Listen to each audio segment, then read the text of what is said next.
আমাদের দেশের পার্লামেন্টকে কলঙ্কিত করার জন্য সবচেয়ে সহজ এবং কার্যকরী মাধ্যম হচ্ছে সংরক্ষিত নারী আসন।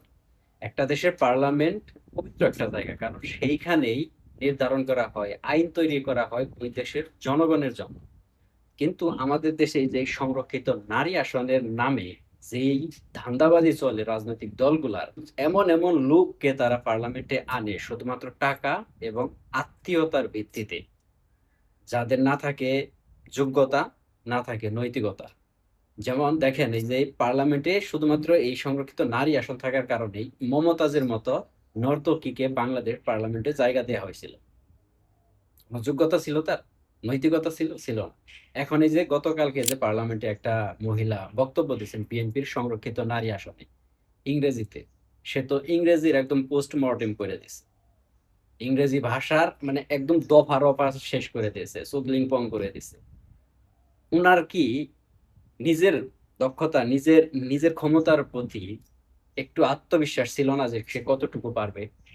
সে ভুলভাল ইংরেজি বলছে, তাতে আমার কোনো সমস্যা নাই। আমার সমস্যা হচ্ছে সে তো নিজে জানে যে সে ইংরেজি কতটুকু বলতে পারবে, কতটুকু প্রফিসিয়েন্সি আছে তার ইংরেজিতে, তাই না? জানার পরও সে কেন নিজেকে এরকম ভাবে লজ্জিত করার জন্য জাতির মুখে সংসদে দাঁড়িয়ে এরকম ভুলভাল ইংরেজিতে বক্তব্য দিল? তার মানে তার কি কোনো নৈতিকতা আছে? আত্মসম্মান বোধ আছে তার? নাই। যার ভেতরে আত্মসম্মান বোধ না থাকে, সে কোনো জাতিকে ভালো করতে পারে না। কারণ সে জাতির জন্য ক্ষতিকারক এবং কলঙ্কজনক সে। কিন্তু আমাদের দেশে এই সংরক্ষিত নারী আসনের কারণে এই জিনিসগুলা ঘটে। আমি বলব, আমি চাই যে সবার মতো তারাও নির্বাচনে প্রতিযোগিতার মাধ্যমে নির্বাচিত হয়ে, জনগণের ভোটে নির্বাচিত হয়ে তারপরে পার্লামেন্টে আসুক যোগ্যতার ভিত্তিতে। আর এমনিতেও তো বাংলাদেশের মেয়েরা, মহিলারা, এরা তো, নারীরা সবাই তো সমান অধিকারে বিশ্বাসী, তাই না? তাহলে কেন এই বৈষম্য করা দরকার? এই বৈষম্যের তো কোনো প্রয়োজন নাই। তাদের জন্য সংরক্ষিত আসন রাখার কোনো দরকার নাই। তারা যেহেতু সমান অধিকারে বিশ্বাসী, তাহলে সবার মতো নির্বাচনে প্রতিযোগিতার মাধ্যমে সে জয়ী হয়ে তারপরে পার্লামেন্টে আসুক।